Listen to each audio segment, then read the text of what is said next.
ఎవరినైనా సరే మీ పార్టీ వాళ్ళని కానీ మా పార్టీ వాళ్ళని కానీ ఒకరు రాజీనామా చేయిద్దాం, అక్కడ ఎన్నికలకు వెళ్దాం, మాట మాటికి ఛాలెంజ్లు వద్దు, ఇదే లాస్ట్ అండ్ ఫైనల్ ఛాలెంజ్. మా పార్టీ గెలిస్తే వచ్చే ఎన్నికల్లో నువ్వు పోటీ చేయకు,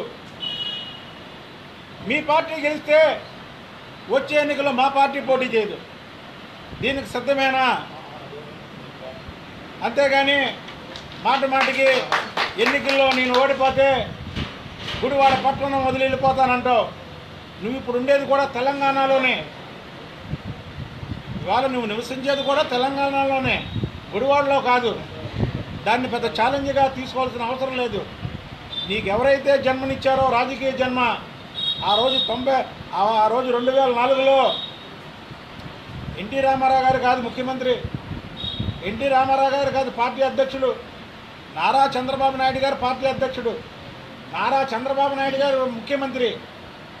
అలా నీకు రాజకీయ జన్మనిచ్చినటువంటి చంద్రబాబు నాయుడు గారి మీద మాట మాటికి నువ్వు అవాకులు చవాకులు పేలడం, గుడివాడ ప్రజలు ఎప్పుడు ఎన్నికలు వస్తాయా, ఎప్పుడు నీకు చమరగీతం పాడదామా అని రెడీగా ఉన్నారు.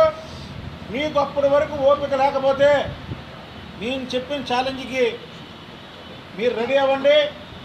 కౌన్సిలర్లు కానీ, జెడ్పీటీసీలు కానీ, ఎంపీటీసీలు కానీ, మీ పార్టీ వాళ్ళని కానీ, మా పార్టీ వాళ్ళని కానీ జెంటిల్మెన్ ఒప్పందం ఎక్కడన్నా కూర్చొని మీడియా ప్రతినిధులు అందరి ముందు జెంటిల్మెన్ ఒప్పందం కుదుర్చుకుందాం, అక్కడ ఎన్నికలకు వెళ్దాం. ఈ సవాలుకి సిద్ధమేనా అని కొడాలని నేను అడుగుతున్నాం.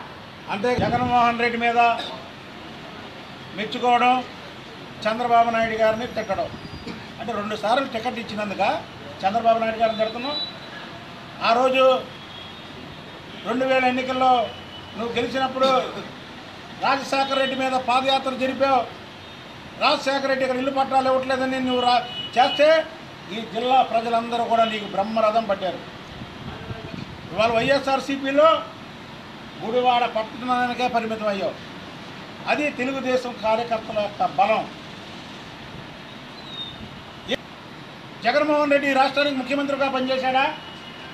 లేదా ఈ గుడివాడ పట్టణానికి నిధులు ఏమైనా ఇచ్చాడా? లేదా ఈ గుడివాడ పట్టణానికి బాగు చేయడంలో జగన్మోహన్ రెడ్డి అయినా కీలక పాత్ర వహించాడా? ఎటువంటిది లేదే. జగన్మోహన్ రెడ్డి జైల్లో